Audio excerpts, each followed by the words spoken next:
നമസ്കാരം. റാഫ്റ്റോ ക്രിക്കറ്റിലേക്ക് അവർക്കും സ്വാഗതം.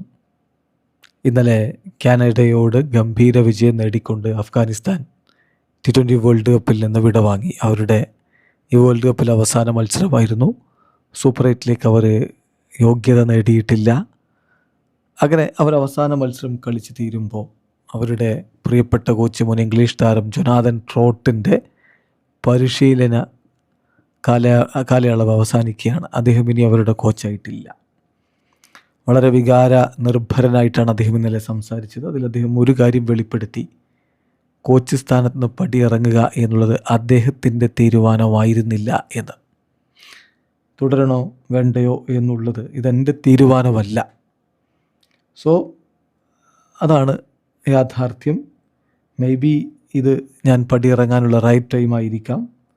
മേ ബി ഇറ്റ്സ് നോട്ട്, അല്ലെങ്കിൽ അല്ലാതെയും വരാം, എനിക്കറിയില്ല. പക്ഷേ എല്ലാവർക്കും, എൻ്റെ താരങ്ങൾക്കെല്ലാവർക്കും ഞാൻ ഭാവിയിലേക്ക് നല്ലത് മാത്രം നേരുന്നു, നന്മകൾ നേരുന്നു എന്ന് അദ്ദേഹം പറയുകയുണ്ടായി. വിശദമായിട്ട് അദ്ദേഹം ഇന്നലെ സംസാരിച്ചു. അദ്ദേഹം വളരെ വികാരനിർഭരമായിട്ടാണ് സംസാരിച്ചത്. അദ്ദേഹം തുടക്കത്തിൽ തന്നെ പറഞ്ഞു, ഞാൻ അപ്സെറ്റ് ആവാതിരുന്നാൽ നല്ലത്. ഇത് സംസാരിക്കുന്ന കൂട്ടത്തിൽ എനിക്ക് ഇമോഷൻസ് വല്ലാതെ കൂടി വരാതിരുന്നാൽ നല്ലത് എന്ന് അദ്ദേഹം പറയുന്നു. എന്നിട്ട് അദ്ദേഹം പറയുകയാണ്,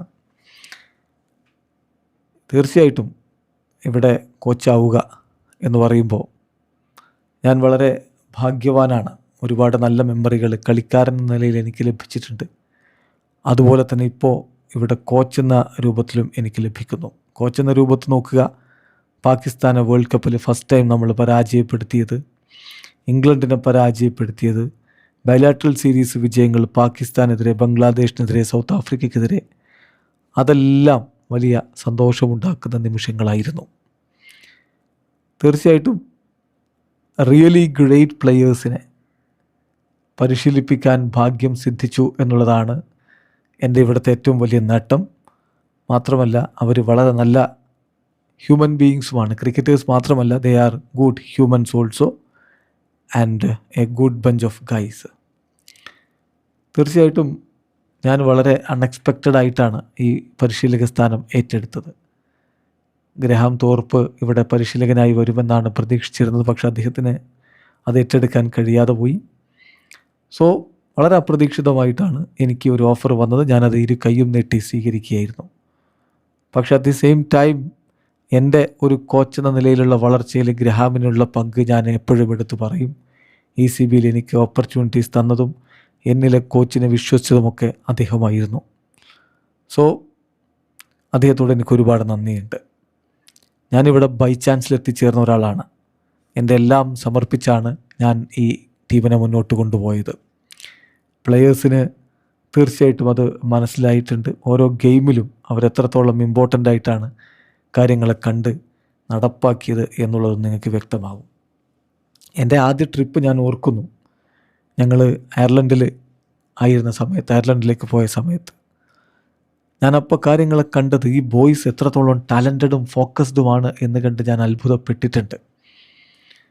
നോക്കുക, ഇവരിലേക്ക് നമ്മൾ കുറച്ചുകൂടി ഒരു മികച്ച സ്ട്രക്ചറും പ്രൊഫഷണലിസവും നമുക്കൊക്കെ ലഭിച്ച ഹൈ സ്റ്റാൻഡേർഡായിട്ടുള്ള കുറച്ച് കോച്ചിങ്ങും കാര്യങ്ങളും ഒക്കെ കൊടുക്കുകയാണെങ്കിൽ ഒരു ടീം എന്ന നിലയിൽ ഒരു ബിഗ് ഡിഫറൻസ് ഉണ്ടാക്കാൻ പറ്റും എന്ന് ഞാൻ അപ്പോൾ തന്നെ തിരിച്ചറിഞ്ഞിട്ടുണ്ടായിരുന്നു.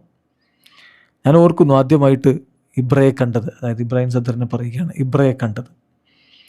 അതുപോലെ ഞാൻ ഓർക്കുന്നു ആദ്യമായി അസ്മത്തിനെ കണ്ടത്, അതുപോലെ തന്നെ ഗുർബാസിനെ കണ്ടത്. അപ്പോഴൊക്കെ ഞാൻ ഓർത്തത്, വാട്ട് അമേസിങ് പ്ലെയേഴ്സ്, നമുക്കൊരു മികച്ച ടീം ഉണ്ടാക്കാൻ പറ്റുമെന്ന വിശ്വാസം എനിക്കുണ്ടായിരുന്നു. ഇവർ ശരിക്കും നേച്ചറൽ റോ ടാലൻ്റ് ആയിരുന്നു. അതൊന്ന് തേച്ച് മിനുക്കി എടുക്കേണ്ട കാര്യമേ ഉണ്ടായിരുന്നുള്ളൂ. ശരിക്കും പറഞ്ഞാൽ the first tour to where we are now is chalk and cheese. തീർച്ചയായിട്ടും ഇവർ ഓപ്പറേറ്റ് ചെയ്ത് നോക്കുക, ഹൈ ലെവലിലാണല്ലോ ഈ താരങ്ങളിപ്പോൾ ഓപ്പറേറ്റ് ചെയ്യുന്നത്. എന്നാൽ അവർക്ക് കിട്ടിയിട്ടുള്ള മറ്റ് രാജ്യങ്ങളിലെ താരങ്ങൾക്ക് കിട്ടിയിട്ടുള്ള ഫെസിലിറ്റീസ് അവർക്ക് കിട്ടിയിട്ടില്ല. ഈ നോക്കുക, പല ടൂർണമെൻറ്റുകളിലും സെമിയിലേക്കും ഫൈനലിലേക്കും ഒക്കെ അവരെത്തുന്നു. അത് ശരിക്കും പറഞ്ഞാൽ അമേസിംഗ് ആണ്, അവർ ആ പ്രഷർ എങ്ങനെ ഹാൻഡിൽ ചെയ്യുന്നു എന്നുള്ളത്. അവരുടെ ബാക്ക്ഗ്രൗണ്ട് കൂടി നോക്കണം. മറ്റുള്ള രാജ്യങ്ങളിലെ താരങ്ങൾ കിട്ടുന്ന പോലെ ഡേ ടു ഡേ കോച്ചിങ്ങൊക്കെ കിട്ടി ചെറിയ പ്രായത്തിലെ വളർന്നു വന്ന താരങ്ങളല്ല ഇവരൊന്നും. അതിനുള്ള അക്കാഡമീസോ ഫെസിലിറ്റീസോ ഈവൻ സ്കൂളിങ്ങോ അവർക്ക് കിട്ടിയിട്ടില്ല എന്നുള്ളതാണ് യാഥാർത്ഥ്യം. അപ്പം എന്നെ സംബന്ധിച്ചിടത്തോളം ഞാൻ ഈ ഗൈസിനെ നോക്കുമ്പോൾ വളരെ ഹോണസ്റ്റായിട്ട് ഞാൻ പറയട്ടെ, ഇപ്പോൾ ഇവിടെ നിന്ന് പറയുമ്പോൾ അവർക്ക് എഡ്യൂക്കേഷൻ വൈസ് പലരും അൺഫോർച്ചുനേറ്റ് ആണ്. എനിക്ക് അത്തരത്തിൽ സ്കൂളിംഗ് കിട്ടാതിരിക്കുകയും എനിക്ക് അക്കാഡമികളിൽ പോകാൻ പറ്റാതിരിക്കുകയും മികച്ച കോച്ചിങ് സെഷൻസ് കിട്ടാതിരിക്കുകയും ഒക്കെ ചെയ്തിരുന്നെങ്കിൽ ഒരു പക്ഷേ ഈ 10-20,000 ആളുകൾക്ക് മുന്നിൽ നിന്ന് കളിക്കാനുള്ള മികവൊന്നും എനിക്കുണ്ടാവുമായിരുന്നില്ല. എന്നാൽ ഇവർക്കതുണ്ടായി.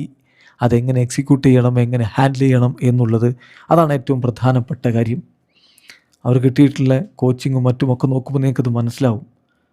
സോ ഇത് ഞാൻ ഏതെങ്കിലും ഒരാളുടെ കാര്യമല്ല പറയുന്നത്. ഒരു ടീം എന്ന നിലയിൽ അവർ ഓപ്പറേറ്റ് ചെയ്യുന്നത് തീർച്ചയായിട്ടും എന്നെ അത്ഭുതപ്പെടുത്തുന്നുണ്ട്.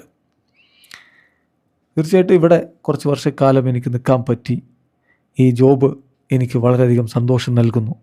അതോടൊപ്പം തന്നെ ഈ താരങ്ങൾക്ക് അവരുടെ ജീവിതം തന്നെ മാറ്റിമറിക്കാൻ പറ്റി എന്നുള്ളതാണ് ഇമ്പോർട്ടൻ്റ് ആയിട്ടുള്ള കാര്യം.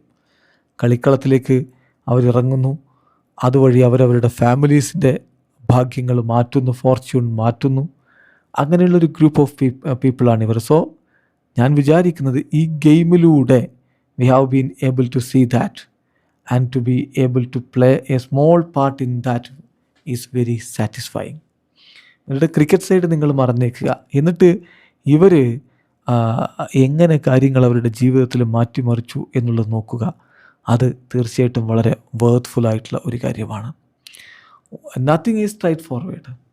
നമ്മൾ മനസ്സിലാക്കേണ്ട കാര്യങ്ങളുണ്ട്. ഇവരുടെ ബാക്ക്ഗ്രൗണ്ട്, ഈ പ്ലേയേഴ്സ് എവിടെ നിന്നാണ് വരുന്നതെന്ന് എല്ലാവർക്കും വ്യത്യസ്തമായിട്ടുള്ള കഥകൾ പറയാനുണ്ട്. എന്നിട്ട് അവർ അഫ്ഗാനിസ്ഥാന് വേണ്ടി കളിക്കുമ്പോൾ അവരതിനെ ഹ്യൂജ് ഹോണറായിട്ടാണ് കാണുന്നത്. അതുകൊണ്ട് തന്നെ മോട്ടിവേഷൻ എന്നുള്ളൊരു വിഷയമേ അവിടെ വേണ്ടിയിരുന്നില്ല. പിന്നെ വേണ്ടിയിരുന്നത് എന്താണ്? ഒരു സ്ട്രക്ചർ ഉണ്ടാക്കുക, അവർക്ക് ഡേ ടു ഡേ പ്രൊഫഷണലിസം എന്താണെന്ന് മനസ്സിലാക്കി കൊടുക്കുക. അപ്പം അതുമാത്രമാണ് നമുക്കവിടെ ചെയ്യാനുണ്ടായിരുന്നത്. തീർച്ചയായിട്ടും ഈ ടീം മികച്ച രൂപത്തിൽ തന്നെയാണ് കാര്യങ്ങൾ ചെയ്യുന്നത്. നിങ്ങൾ കണ്ടില്ലേ, അവിടെ ഇവിടെ ചെറിയ മാറ്റങ്ങൾ കൂടി വരുത്തിയാൽ ഈ ടീം വളരെ മികച്ച ടീമായിട്ട് മാറും. ടീമിന് അതിനുള്ള ഡെപ്ത് ഉണ്ടാക്കുകയാണ് ഇനി വേണ്ടത്. ന്യൂസിലാൻഡിനെതിരെ 180 അടിച്ചു, സൗത്ത് ആഫ്രിക്കയ്ക്കെതിരെ 187 നമ്മളൊപ്പം പിടിച്ചു. ഇപ്പോൾ കാനഡയ്ക്കെതിരെ 200 അടിച്ചു എന്ന് പറയുമ്പോൾ കാര്യം വളരെ വ്യക്തമാണ്. ഞാൻ പറയുന്ന ടീമിൻ്റെ ഡെപ്തിനെ കുറിച്ചാണ്. ഡിഫറെൻറ്റ് പ്ലെയേഴ്സ് ടീമിന് അവൈലബിൾ ആവണം, ഡിഫറെൻറ്റ് ഓപ്ഷൻസ് ഉണ്ടാവണം. മേ ബി ഇപ്പം ലെഫ്റ്റ് ഹാൻഡർ സംവേർ നമുക്ക് ലെഫ്റ്റ് റൈറ്റ് ഹാൻഡ് കോമ്പിനേഷൻ ആവശ്യമാണെങ്കിൽ അതിന് ഉപയോഗിക്കാൻ പറ്റുന്ന തരത്തിലുള്ള ഡെപ്ത് ടീമിനുണ്ടാവണം. ഈ ചെറിയ കാര്യങ്ങളാണ്. ടോപ്പ് ടീംസിന് അവർക്കതിനുള്ള അവസരങ്ങളുണ്ട്, ഓപ്ഷൻസ് ഉണ്ട്. പക്ഷേ നമുക്ക് യങ് പ്ലെയേഴ്സ്, ഗ്രേറ്റ് പ്ലെയേഴ്സ് അവർ കടന്നു വരുന്നത് ഇത്ര വലിയ അനുഭവങ്ങളിലൂടെയല്ല. സോ ആ പ്ലെയേഴ്സ് ഇവിടെ വന്നാണ് ഈ വലിയ വ്യത്യാസം ഉണ്ടാക്കുന്നത്. അവർക്ക് 50 ഓവർ ഗെയിമിലേക്ക് ഇത് കൊണ്ടുപോകാൻ പറ്റും എന്ന് ഞാൻ പ്രതീക്ഷിക്കുകയാണ് എന്നുകൂടി അദ്ദേഹം പറയുന്നുണ്ട്. അപ്പം ഇനി ട്രോട്ട് വളരെ വികാരനിർഭരനായി തൻ്റെ ഇപ്പോഴത്തെ ബോയ്സിന് എല്ലാവിധ ഭാവുകങ്ങളും നേർന്ന് പോകുമ്പോൾ അദ്ദേഹത്തിൻ്റെ ഭാവി പരിപാടി എന്താണ്? ഇംഗ്ലണ്ടിൻ്റെ കോച്ചാവാനുള്ള പ്ലാൻ ഉണ്ടോ? ഇതൊക്കെ മാധ്യമങ്ങൾ ചോദിച്ചപ്പോൾ അദ്ദേഹം പറയുന്നത്, തീർച്ചയായിട്ടും ഞാനിപ്പോൾ എൻ്റെ വായിൽ നിന്ന് പ്രത്യേകിച്ചൊന്നും ആ വിഷയത്തിൽ പറയുന്നില്ല. തീർച്ചയായിട്ടും ഞാൻ എൻ്റെ കോച്ചിങ് നല്ല രൂപത്തിൽ എൻജോയ് ചെയ്തിട്ടുണ്ട്. ഭാവി എനിക്ക് വേണ്ടി എന്ത് കാത്തുവെച്ചു എന്നെനിക്കറിയില്ല. ചിലപ്പോൾ കുറച്ച് ദിവസങ്ങൾക്കുള്ളിൽ അതിലൊരു വ്യക്തത വന്നേക്കും. ഞാനിപ്പോൾ മുന്നോട്ട് നോക്കുകയാണ്. ഈ വേൾഡ് കപ്പ് എങ്ങനെ പുരോഗമിക്കുമെന്നുള്ളതാണ് ഇപ്പോൾ ഞാൻ ചിന്തിക്കുന്നത്. ഞങ്ങളിവിടെ ഉണ്ടായിരുന്നെങ്കിലെന്നും അടുത്ത റൗണ്ട് കളിക്കാൻ പറ്റിയിരുന്നെങ്കിലും എന്നൊക്കെ ഞാൻ ആലോചിക്കുന്നുണ്ട്. പക്ഷേ ഞാൻ വളരെ പ്രൗഡാണ്. ഈ പ്ലെയേഴ്സ് അവർ മികച്ച രൂപത്തിൽ തന്നെ ക്രിക്കറ്റ് കളിച്ചു. പിന്നെ എനിക്ക് ഏറ്റവും പ്രിയപ്പെട്ട ടീം ഇംഗ്ലണ്ട് നല്ല രൂപത്തിൽ മുന്നോട്ട് പോകുന്നുമുണ്ട്. ഇപ്പോൾ ഇംഗ്ലണ്ടിൻ്റെ കോച്ചായി ഒരു അവസരം കിട്ടുകയാണെങ്കിൽ അത് ഞാൻ ഏറ്റെടുക്കില്ല എന്നൊക്കെ പറഞ്ഞാൽ അത് പച്ചക്കള്ളമായിരിക്കും. തീർച്ചയായിട്ടും അതെല്ലാവർക്കും അങ്ങനെയാണല്ലോ. നമുക്ക് ഹൃദയത്തോടെ ഏറ്റവും ചേർന്ന് നിൽക്കുന്ന ടീമിൻ്റെ കോച്ചായി വരാൻ ഒരു താല്പര്യമുണ്ടാകും. പക്ഷേ ആ ജോബിന് മറ്റൊരുപാട് പേര് കാത്തിരിപ്പുണ്ട് എന്നും എനിക്കറിയാം. സോ നമുക്ക് നോക്കാം. പക്ഷേ എനിക്കിപ്പോൾ ചെയ്യേണ്ടത് എൻ്റെ കോച്ചിങ് എനിക്ക് എൻജോയ് ചെയ്ത് മുന്നോട്ട് പോകണം. സർട്ടൻലി കഴിഞ്ഞ വർഷങ്ങൾ ഞാൻ നല്ല രൂപത്തിൽ എൻജോയ് ചെയ്തിട്ടുണ്ട്. എൻ്റെ ഇവിടുത്തെ ടണറിൽ അപ്സ് ആൻഡ് ഡൗൺസ് ഉണ്ടായിട്ടുണ്ട്. പക്ഷേ ഒരുപാട് നല്ല മുഹൂർത്തങ്ങളും ഉണ്ടായിരുന്നു എന്ന് പറഞ്ഞുകൊണ്ട് ജൊനാഥൻ ട്രോട്ട് അവരുടെ കോച്ചിങ് സ്ഥാനത്ത് നിന്ന് പടിയിറങ്ങുകയാണ്. അഫ്ഗാനെ ലോക ക്രിക്കറ്റിൽ അഡ്രസ് ഉണ്ടാക്കി കൊടുക്കുന്നതിൽ സുപ്രധാനമായിട്ടുള്ള പങ്ക് വഹിച്ചിട്ടുള്ള ഒരു കോച്ചാണ് അവിടം വിടുന്നത്. വീഡിയോ അവസാനിക്കുന്നു. ക്രിക്കറ്റ് ലോകത്തെ കൂടുതൽ വിശേഷങ്ങളുമായി റാഫ് ടോക്സിൽ എത്താം.